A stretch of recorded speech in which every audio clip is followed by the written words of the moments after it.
Welcome back to the Snow Point Cast. We're gonna have an episode versus episode today between myself on the left and Trevor Read on the right. Trevor's gonna be playing Porygon, and I'm gonna be playing Kingdra with the 101 Dust Snorlax. You see that dust skull there? Not your optimal starter, but at least it's something. Gonna attach here a bench of Baltoy, attach for the retreat next turn, and then Counting Song for 30, which means if next turn Trevor doesn't have a bench Pokemon, I just win the game. I remember this game. That's not how this goes down, but you want to give yourself that option. And I think that this Pokemon is like, it's really a Magikarp, and it's just a Gyarados tech, really.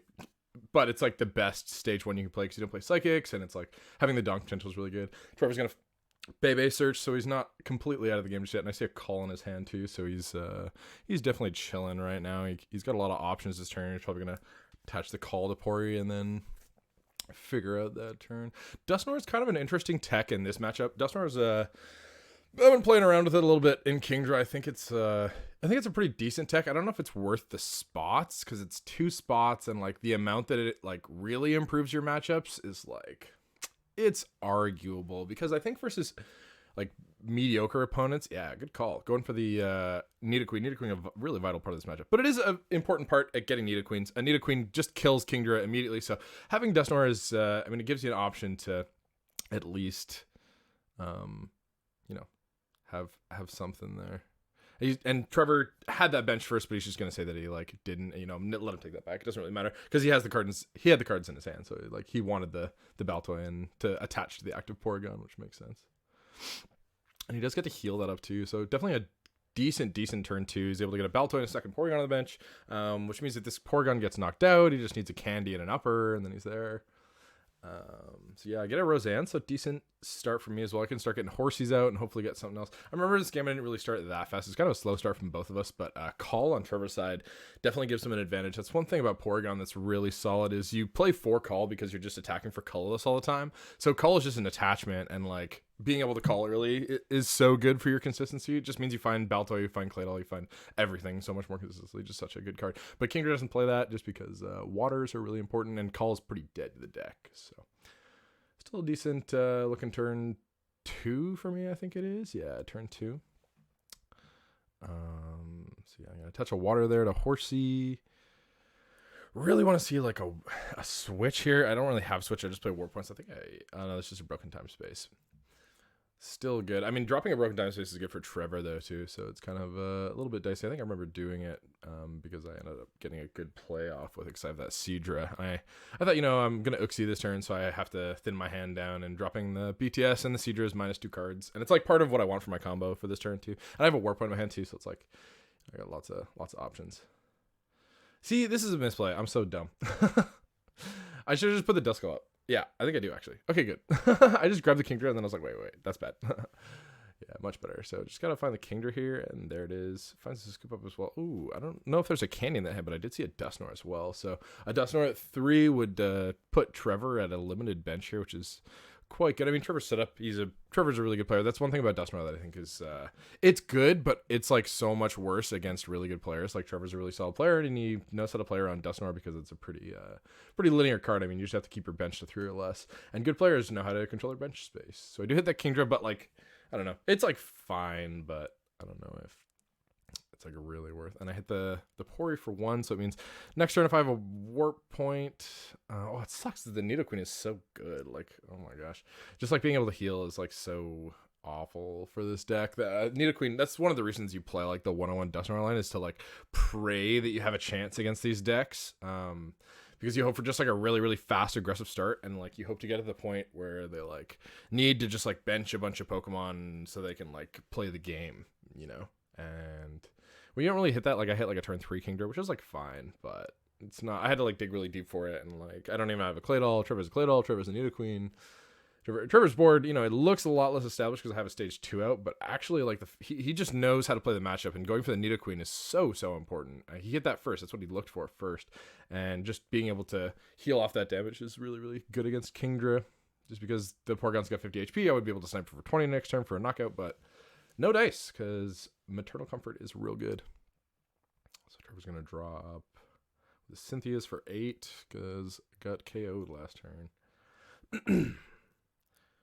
His board is like okay though. He's got the energy attachment, so he can get any type of energy, and then like a stage 2, and the BTS is out too, so he can like he has his Porygon, which has download, which is such a good ability. That's one of the great parts of the deck. And like I'm not playing BTS right now in Porygon, but that's because I think that like you could just do stuff like this. Like so much of the stage 2 format that already plays Broken Time Space, they all play it. Like Kingdra plays it, and like Gengar plays it, and like all the good stage 2 decks, except for like Flygon, because Flygon counters it, play it. So you can just get by on like rare candies, and the deck used to play BTS because with download it's like so good. But you can just play the candies and then be able to play aggressively with Porygon Z, and you can just utilize your opponent's Broken Time Space because that's a very common card. So really solid. It's gonna download a Roseanne's. Go for the Pory, bench the Pory, and probably get an energy as well, so he guarantees energy return. Goes for the Porygon Z, which is really solid. It means he's not going to get knocked out this turn. And he has the call as well. Wow, it's quite good. So he's going to hit me for 80 this turn, which is not bad at all. And that's the thing about call, like just call 2 colorless attachments, man. That's what the attack is. So overload.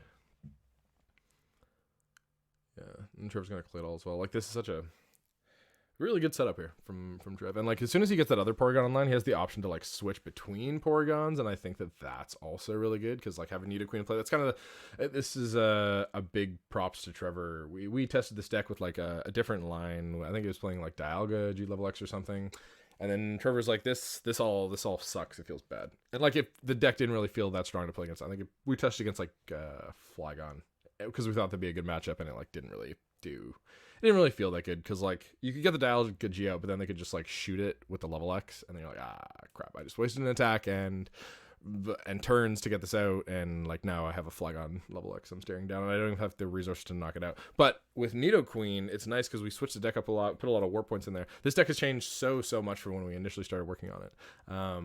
Because we were playing like war points and switch cards, and I was talking with another player. Who was it? It was just a dude I was playing in a 2009 tournament. He was playing Flygon, and I was playing Porygon, and he was like, sorry for forgetting your name, dude on Discord. C4, I think C4 is his name on the Discord. I don't know. Anyway, shout out to that dude. He was like, you should play 2 switch and 3 warp point because with Marley like gives you the option to, pick whatever one you want, and when you play a thinner or a thicker split of both instead of like 4 warp point and 1 switch, you guarantee that you have that more often. Like you can't just prize a switch and then not have that option. So I agree, and I think that's really good too. You also want to be able to attack the attacker in this format. Usually the active Pokemon is the Pokemon that's dangerous and that is the threat, and if you can attack it, I mean, you may as well have the option to attack it. Warp point is a really solid card, but I think 3 and 2 switch is enough. I think 2 switch is very solid. Sometimes you just want to switch into a Pokemon and then just attack again and not have to worry about like what are you going to warp point to. And I hope that classic showing a meme in the middle of the game. That's honestly, are they really homies if you're not showing them memes while you're playing Pokemon? Yeah, I'm gonna go for a Claydol here. I have 2 Claydol, or Trevor has 2 Claydols. I don't have any Claydols yet. I thought that was me for a second. So yeah, Trevor's gonna draw with the Claydol, and he's got a second Claydol as well, and he's got the download Porygon out now, which is like quite filthy. He's seeing whatever he wants to see through the next turn. And that's the thing here too is, okay, so the only thing that like Dusknoir does play a part in this game, I remember. But the thing that Dusknoir adds that's kind of unfortunate is like to a board like this that has 2 Claydols and another Porygon and an Azelf and a Nidoqueen setup, it's like, okay, well, what's the target? Because either way he's getting 2 Claydols next turn, and like that's probably like 10 cards seen. So if you pick the Nidoqueen, which is like, the go-to because you don't want them healing, Maternal Comfort's really good, then chances are, I mean, if you have a download, a supporter for turn, and 2 Claydols, and a BTS is out, like odds that you hit that again is very possible. Especially if you have like a Bebe Search, like you have a Bebe Search and a Rare Candy, and then 2 Claydols to hopefully draw into. It looks like his deck has like 20 cards, so you're seeing like half of your deck at that point, which is like, that's a 50-50 to like hit what you wanted back. And even if he doesn't hit it back this turn, he'll probably hit it next turn. So it's like you can disrupt them for like 1 turn kind of, and we'll see how that unfolds here. So he just goes for the hit for 100, really solid there. Leaves me with 30 HP left. The nice part about hitting for a 2-shot, I mean, you wanted to hit that 1-shot, but the coolest part about this deck that you can do when you hit a 2-shot is like, so I only got 30 HP and Overload does 40. So if you have the bunch of TMs, you can just move them to something safe. And unless I hit the Dusknoir, this is where the game gets kind of dicey, though, because Trevor's loaded his bench. He's chosen that, hey, listen, if I have 2 Claydolls out, even if you have a Dusknoir, like, whatever you hit, my board's so set up, 2 Claydolls and a download Porygon, doesn't matter what you hit, because I'm just going to hit back whatever you Dark Palm into the deck. So going for a Roseanne here. And he gets to keep his TMs next turn, too, when he knocks his Pori out. So, like, kind of sus, though, really, because, like, okay, so I can't knock out his active. Well, probably not unless I hit lots of stuff this turn. Yeah, not much. I just have a Roseanne's and, like, not great. I'm going to end up Psychic Restoring probably here soon. I think I needed this with my hand. My hand was just, like, super mediocre. I needed to draw some cards. Yeah, maybe. I don't know. I feel like getting a Horsey there might have been good. Oh, I have the Horsey in hand, actually, so never mind. It just means that next turn I'm set up for it. There's no real hand disruption in this format, so you can kind of play safe there. Like, you can set up for turns ahead with your Roseanne's Research if you plan to do so. Yeah. And the discard is interesting too, yeah, because you can, like, discard cards from your hand and then Uxie draws you more, so, like, that's kind of good. Like, you want to discard Waters, but you discard whatever you can. Yeah, I think keeping the Cynthia's Feelings is, like, quite good. Oh, this is where Nidoqueen is so tough, because, like, if I just don't do the discard, then it's like, it's 40 minus 10 is 30 damage. So I hit him to 50, and by the time it comes back to me, it's going to 40, and that, like, literally did nothing, because I still have to attack him twice for a knockout. Like, if at least I did 2 more, I would be able to 2-shot him if I hit the Candy Kingdra, but no dice. Definitely didn't have the cards in my hand to discard. I mean, I could have discarded the Uxie. I should have grabbed something else instead of the Uxie, and then, like, maybe just kept the Cynthia's, because I know I'm gonna get knocked out this turn. I think that I like kept the Cynthia's too, but, like, I think I maybe should have discarded something, like maybe just, like, searched for, like, like an Unknown G. That actually would have been really good. Grab an Unknown G and, like, whatever other card is in hand that I can discard, and you thin that, because that's, like, useless in this matchup.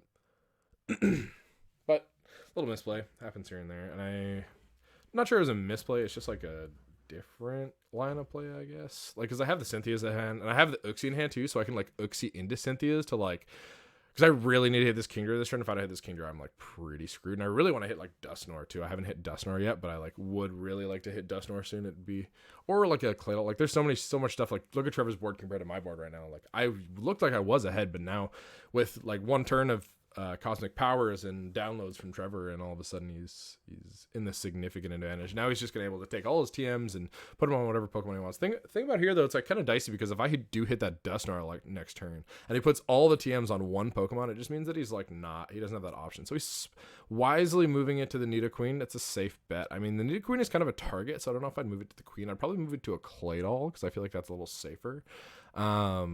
Maybe 1 to the Nidoqueen, I don't know, but I feel like I would definitely be getting the Nidoqueen this turn, just with how the numbers are lining up on the Porygon. Like, you want to, like, palm the Nidoqueen and then Warp Point into a KO with a Snipe optimally. Like, if I could choose the cards in my hand next turn that I draw, and he goes 2 on the Pori, 2 on the Nidoqueen, I don't know, and 1 there. I feel like that's fine.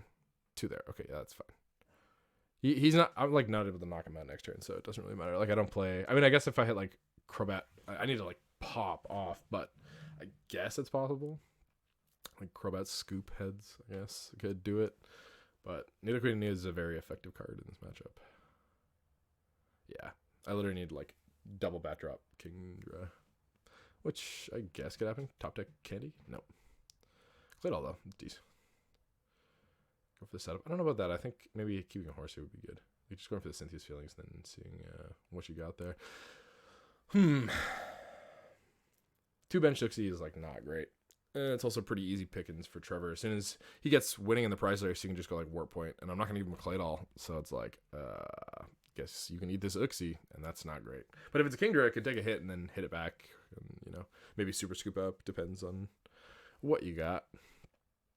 So I do hit the Seadra at least, Luxury Ball for the Seadra, and I still have a Claydol and a Cynthia's Feelings, so I don't know which one's better. Trevor and I were talking about this, and I tend to agree with them. So in a hand like this, it really depends on how many cards you can draw. But let's say you have, like, the Cynthia's Feelings and, like, what other cards do I have in my hand? Like 1, 2, 3, 4. Because I drew up to 7 with the Ux. Depends on the hand.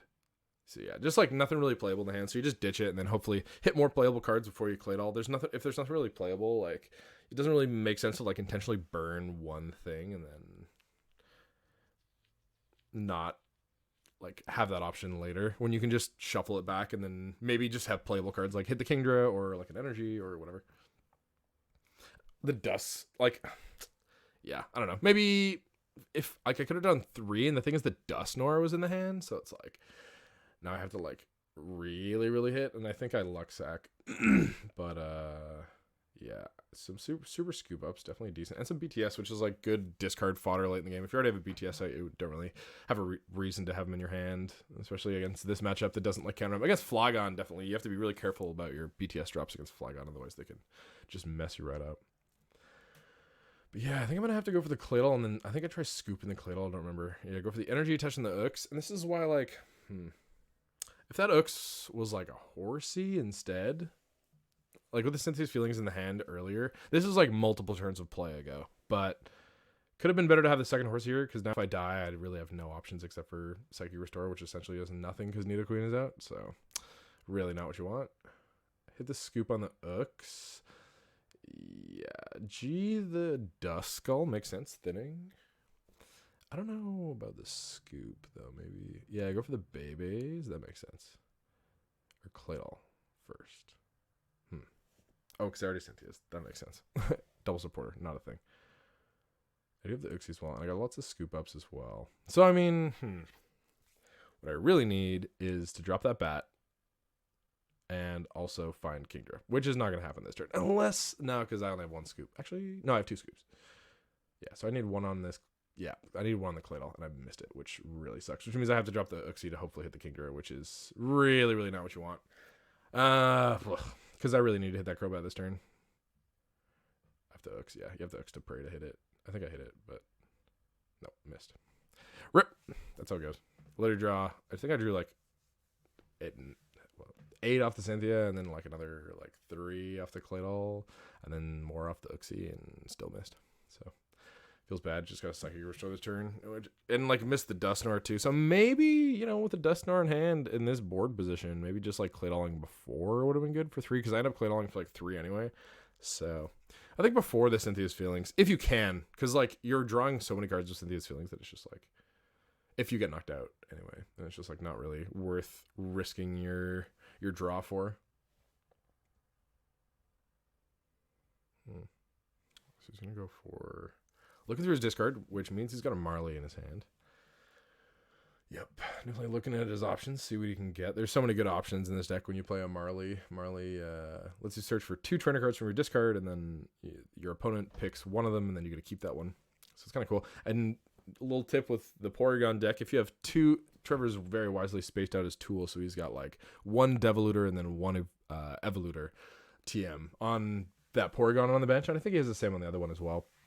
Just because he knows that if one of them happens to get knocked out for whatever reason, triple bat dropper or whatever, he can just look for a Marley, use Marley to choose both of those, and since they're both TMs and they both had damage, if he wants the option to just plus 20 for himself the next turn, he has that option. If he has the Marley in his hand, and that's why Marley's so good with download, because you can like Marley for a free plus 20, and then use another supporter for turn, like maybe double Marley, which is like double Marley turns are usually really good. Usually like are plussing 40 damage with TMs. So he goes to the Porygon Z, really cool card. I do really like this card. Baby search for the Porygon Z. Means he's gonna be pay the retreat. Go into this guy. Level X, and then he's going to use Decode. Yeah, no special energy on the board, so he doesn't get that first ability. But he's going to Decode. Decode's great with Claydol. Just literally gets you stack your deck, and then you can draw those cards with Claydol. It's pretty much, it feels like cheating, but the game lets you do it. That's why Porygon's so cool. Like every single part of the line has such a neat ability that can play out in so many different ways. Like the first ability on this level X, I don't remember the name. Mode Crash. Mode Crash just like discards all specials on your opponent's board when you level up. That could be really useful against like decks that play upper. So super clutch in the mirror. Oh my gosh, the mirror with this is crazy. I've never played the mirror, but I imagine it's nuts. Probably depends on how many Psychic you play. Anyway, I'm going on a tangent.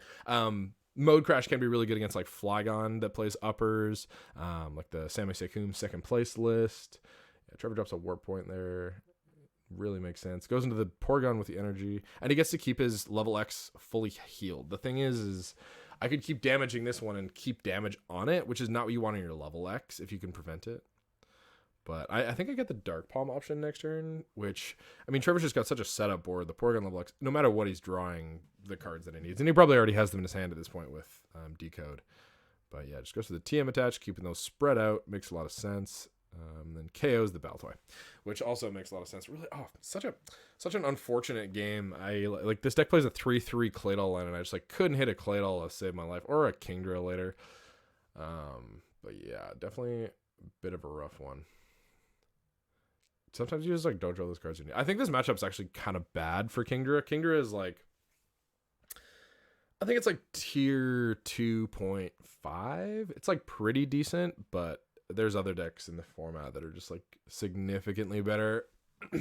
It's a decent deck though. I think it's a very good deck at like punishing your opponent for like having a slow start. Like if you have a good start with Kingdra, you can pretty much beat anything because you just go 60-20 and the spread is like so much on turn 1 to deal with that it's like I'm just losing basic Pokemon and I just Roseanne's for 2 and now I'm at 2 left when I had just had 3 and I'm about to go down to 1, so that is not great. Going for another Uxie here because I need to draw some cards, and I do hit that Dusknoir, so the Dark Palm is going to come into play this turn. Dark Palm, super strong power. If your opponent has 4 or more bench Pokemon, you get to choose one and all cards attached and shuffle it back into the deck. So really cool card, and also a tech card for this kind of situation. So there's a Nidoqueen out on the board, and Kingdra is doing almost no damage, and all the damage on the board is getting healed off because Nidoqueen is very, very, very effective at countering Kingdra. And I think that's something that evolved with the meta too, is like in 2009 when people initially started playing Rising Rivals, they were like, oh, Luxape is broken and like Kingdra's broken because they just had like really fast aggressive decks that could take prizes really easily. But then when the format developed a little bit and people were like, oh, like Nidoqueen is really good, like healing chip damage is like amazing, and then they started like playing with Flygon and stuff, and then they started figuring out what the actual good decks of the format are, and then I think that Kingdra kind of just fell to the wayside after that, because as soon as you're playing, it's like Flygon with a Nidoqueen. That's a tough matchup for Kingdra. Oh man, that sucks so bad. I missed the Kingdra again. Literally L. Would have been really sweet to hit a Kingdra, but I guess I'll just hit for 30 instead. What? -1 already does that. So yeah, this is like not a great position to be in. If I would have hit here though, I mean, that would have been like okay. I would have been kind of chilling. And I go for the Dark Palm and the Porygon Z with all cards attached. But that's the thing, like there's a BTS in play right now, so Trevor can just like go Porygon Z, download, do whatever the heck I want. Like I'm just gonna set everything back up that I want to set up. Like, and if I want to, I can just level X this active now because this stage 2 has been out for a turn. So if I really want to buff that HP by a little bit, I can do that if I really want to. It gives you so many options. Double Claydol, Porygon. Trevor's playing this matchup extremely well. He just knows. Great player. Also, just like things through so analytically. Like with Porygon, it's such a deck where you have to be like, I'm keeping track of all of my TMs. I know where everything is. I know where, like, because you need to know when you have access to them in the discard, and like when they're on the active, when you might lose them, and like you just have to have a really good awareness of like a lot of things. Because like exactly this situation, like he's waiting to download. He might have had another like Porygon Z in his hand, but if you want to wait before you Claydol because you want to hit a supporter card so that you can download and use that effectively, then it's like your sequencing has to be correct. And Porygon, I think, is one of the more difficult sequencing decks in this format. It actually could make for a good video. Maybe if you'd like that, like a sequencing video on Porygon, maybe leave a comment and I'll get that going maybe someday. It could be cool. There's a lot of decks in 2009 that have some really cool sequencing. Porygon is one of the like more intense ones, but Beedrill is also pretty important sequencing, and like there's some cool plays you can do. Like it's a little more linear than this, but it's still important fundamentals. You know, if you want to get better at Pokemon, you gotta know how to play cards in what order. And that's exactly what he does. He goes for the level X, baby search for the level X on the active, which means he's gonna decode and be able to get whatever he wants. And like with the second Claydol, he can just hit whatever. He's got a Marley in his hand too, and he hasn't used download yet. So I mean, yeah, he's just like, he's chilling so hard right now. You can just like decode for a supporter if that's what you want to do at that point, because you can just get whatever support you want. Like it's amazing for free. You get to double support every turn. This is such a powerful deck if it gets going, just because you can overpace your opponent as soon as you get set up and attacking really, really effectively. Like you cap at 200 damage, which is like so insane. You can kill like anything in this format. Like even a Torterra level X, which has like 160. If you have like Torterra level X with like Shaman level X that buffs its HP by 20 to 180, you can still one-shot that. You can still kill that. Awful deck that nobody would play. But you could kill it if you wanted to. Yeah, it's just like the highest HP I think you can go this format is 180s with the Shaman level X. There's no expert build or anything. So I finally hit the Kingdra. Jeez, took long enough. And then I go for the Bebe search here. It might be a little bit too far gone. I mean, losing the prize race this much, especially like to Trevor's board establishment. At least I've like got Dustnor into play, and you know, hopefully soon I'll be able to take some knockouts. I really want to get that Nidoqueen out and then get some snipes on stuff. Like if you get that Nidoqueen out of there, you can go like 20 snipe on a Claydol and like 20 snipe on another Claydol. You can warp point them into a situation where it's like, this is kind of dicey because I might get a Claydol knocked out.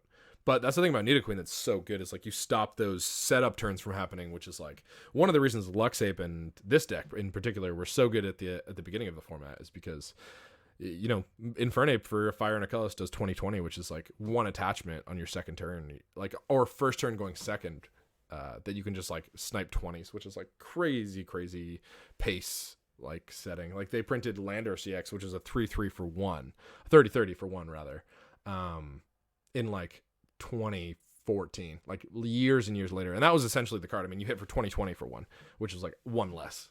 So. But with Nidoqueen stops that spread damage so effectively, and I'm able to get some damage on this Porygon. So and I go for the other Porygon, which is pretty smart because I think getting the attachments is important here. Because if I'm able to kill this Porygon, it doesn't give him the option to like switch into a Porygon, attach, and then heal because he doesn't have another Porygon to attack with. He can like attack with a Nidoqueen, but I don't really care about that. I care about like losing, at least getting 2-shot by a Porygon, and Nidoqueen can't really 2-shot me without triple or a double attachment and an upper. But he's so far ahead that like. Yeah, going for the Porygon means that he doesn't really have any options but to attack me with his level X, and I want to force him to do that because he has 3 TMs in right now, so he's not killing me. So he's doing 100 right now. He needs to find another 2 TMs, and then he's investing 5, and then he's one-shotting me.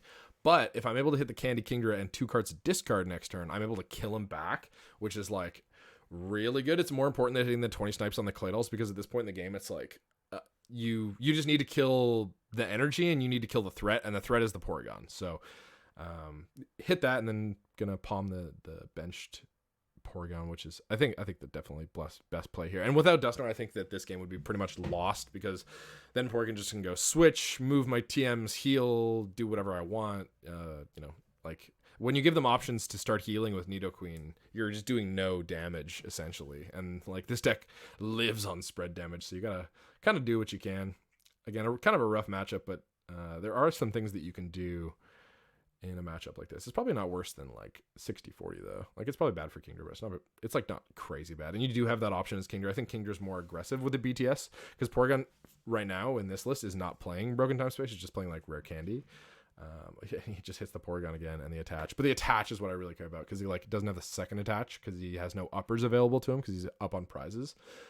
So he like can't attack with that Porygon this turn, which is really what I want. So really solid position for me now. I'm kind of have some outs to come back in this game, and he is filling his bench as well, so I can just keep Dark Palming the energy. And if I can go like Dark Palm on the energy and then kill the Pori this turn, then it's like lots of options, and he needs one more to knock me out. So he takes one off the Nidoqueen because it's been chilling there. It doesn't, I guess it does matter. It's even right now, so it doesn't matter. There's 6 on the board, 3 and 3. But if there was 1 on the discard, then it would matter which Evolutor would be the correct one to put up. Because you can get triple Marley turns. Like if you have 2 Porygon Z's and 3 Marleys in your hand, you can just go Marley, or Marley, download, and then you just like take all your TMs back. And then it matters because then you're hitting plus 60, and that's like how you win the game kind of thing. So yeah, I got a draw for turn. Attached to the Ooks, not really what you want. I think I'm like starting to run a little bit low on Horsies here. Having to sacrifice a Seadra is really not what you want. That was a not great time. Yeah, and then I hit the Candy Kingdra, which is sweet. I mean, I guess it makes up for not hitting Kingdras earlier in the game. I guess that's where they are now. Would have been cool if I hit them earlier, but what are you going to do?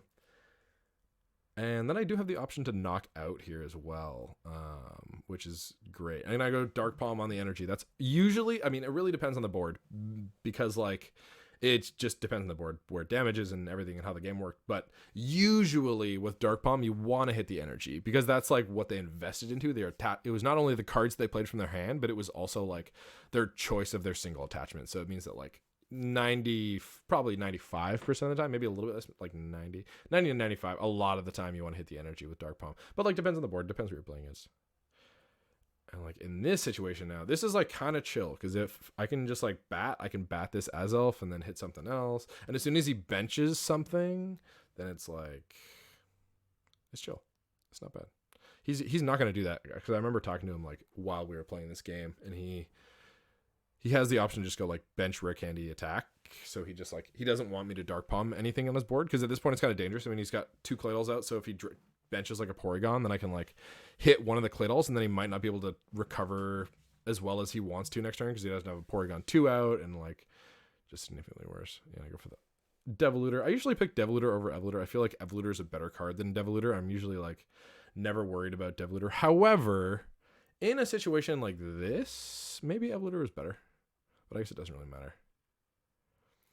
But it might. You never know. It's just like, you may as well think about it because it's like, it could impact. Like I did rare candy my Kingdra, and I think I rare candy the Dusknoir too. So depends how many resources I have left. I think I only have a couple candies left. I've definitely used some this game. So if Trevor is, and like Trevor is such a good player that he would see this as a win. He's looking at my discard a lot when we play. He just like, he knows those win conditions because he's like, well, if I can like put this Nidoqueen up and then maybe de-evolve the Dusknoir and bench 2 Pokemon, then I'm like not afraid of getting Dark Palmed.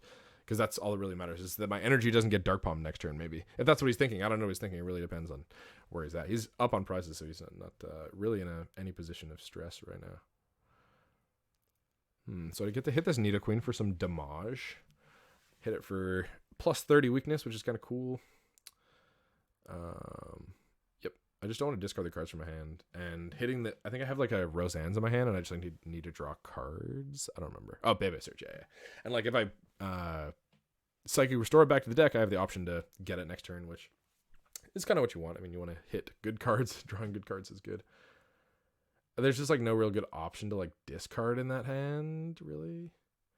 Okay, so don't go for the Psychic Restore. I kind of maybe would have liked to see that because like, what's the 20 doing? Literally nothing because you're attacking into a Nidoqueen.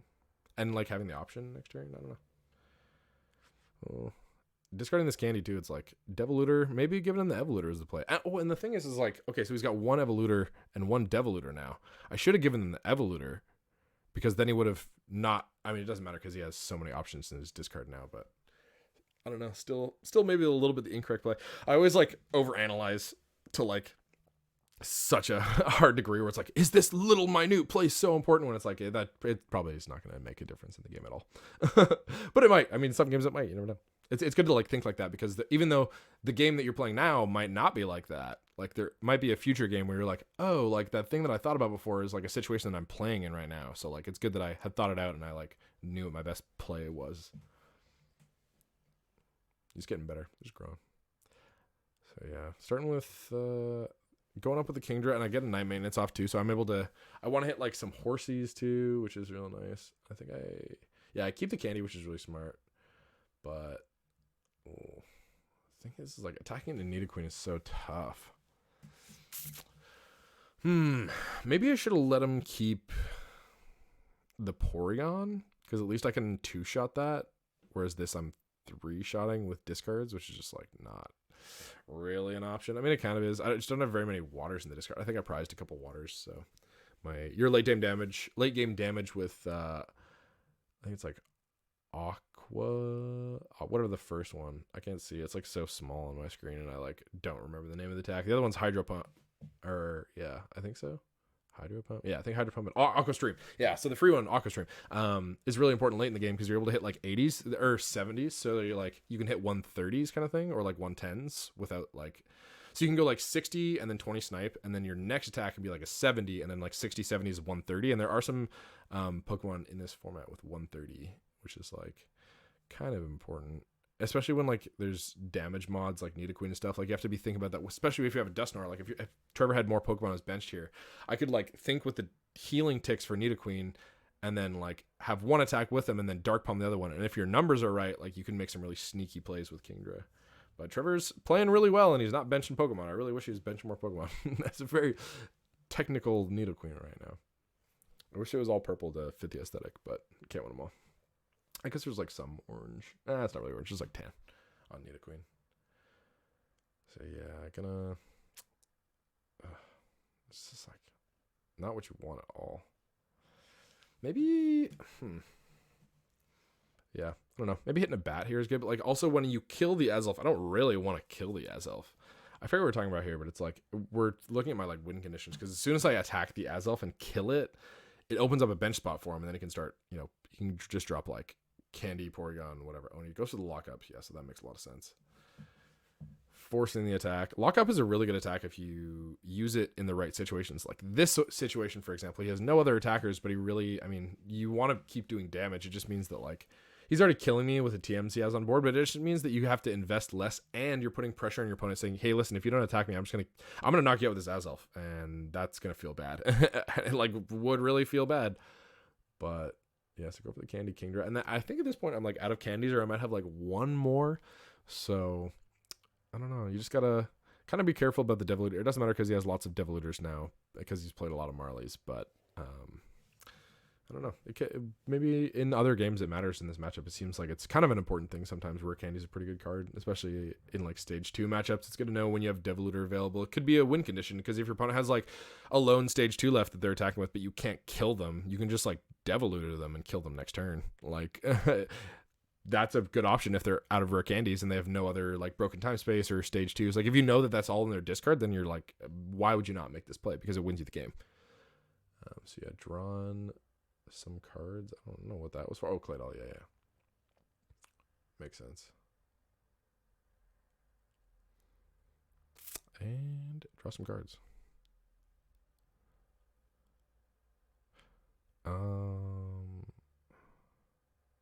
I don't know what's happening right now. Oh, I hope this camera goes back to normal. That could suck. I think it does actually. Might be, guys. I think there's like I was explaining so. Oh, because I don't know. I don't remember. I don't know what those 3 cards were. Maybe I was just like looking at them to see if I like had a chance at the game. Maybe I don't know. Man, I'm so sorry about this like blurriness.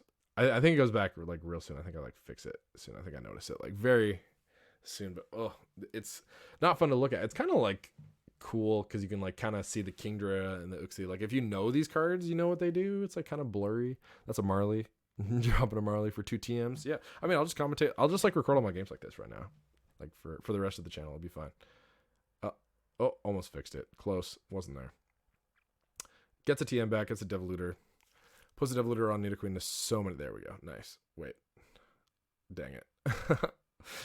Trevor goes for the Claydol. Yeah. Ooh. Yeah, there it is. Trevor goes to the Claydol. Gonna draw some cards.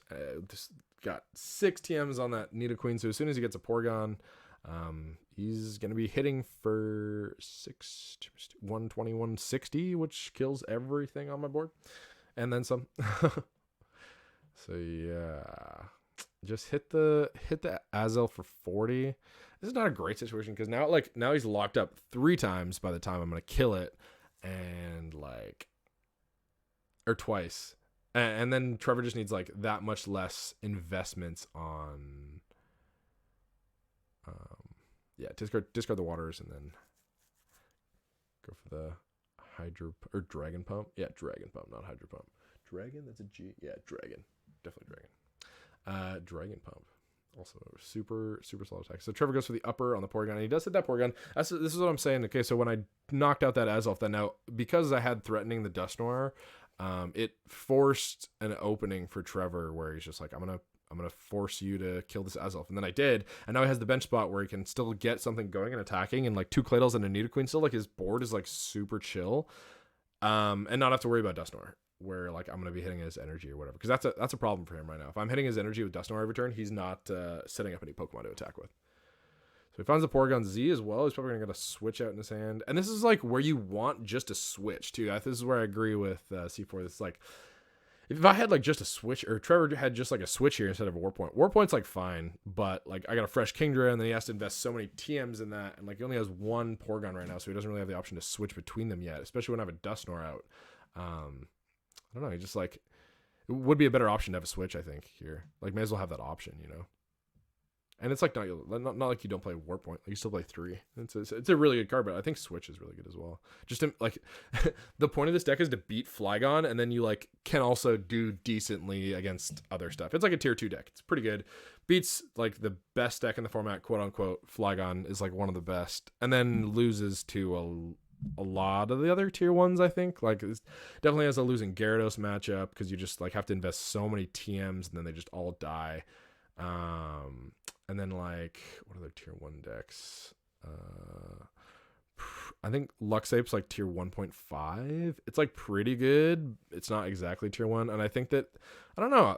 I think it's like depends on the list. I've been messing around with Luxape, and I think Luxape with a this was also C4. Luxape with a 3-4 or a 3-1 Luxape or Luxray. So you like start basic Luxray a lot more is like really, really good. I played against him who had that, and it's like you get energy and you get Bright Luck, and it's like you got one Luxray into play and you start with it, and it's just like your best starter, and that's how you win games. Because just like Bright Luck, kill energy. I'm gonna keep killing you for 1 energy and also loading the rest of my Infernapes, and then it's like I can't really deal with that. Oh, I got sidetracked on a Luxray. Look, a really cool deck, but I think the 3-1 is really good. So yeah, gonna go for I think maybe a Warp Point or something here. Oh yeah, he just like leaves the Claydol, which is like fine too. I mean, if I kill the Claydol, he's not really looking for anything right now. He just needs to hit like more Porygon pieces. And if I kill the Claydol, which I can't even this turn, then like he doesn't even care. Which I'm not even going to. Like if he has his switch here, then it's like he doesn't even care. Yeah, deck's just so good. Nidoqueen is amazing because I don't know what the damage is for like all the Nidoqueen damage that's been healed. I wish I was rich enough to have an editor. I would get an editor to check that. But probably it's been a lot of damage because I have definitely seen some ticks disappear with that Nidoqueen. He's been moving some dice around. Really, really solid option here. Yeah, Nidoqueen's just such a good card. It might be like the best card in Rising Rivals, but Rising Rivals has so many good cards. It's up there. It's like top 3. I think it's up there with Flygon and Luxray level X for like just base. Like this card is good. All 3 of those cards are really, really good. Yeah, I guess at level X too, and then he's gonna be able to heal up fully with the Nidoqueen, and that's like so tough because it just like the 130 on the level X means that you have to attack with a Crobat 1 turn. And like not have Nidoqueen on the field, which he just has Nidoqueen. So it's like, I would maybe be able to 2-shot this if there's no Nidoqueen, but the fact that there's Nidoqueen makes it like a 3+. It's just like a lot, a lot of turns till this gets knocked out. Like way too many when I'm getting 1 shot because he has a million TMs on there now.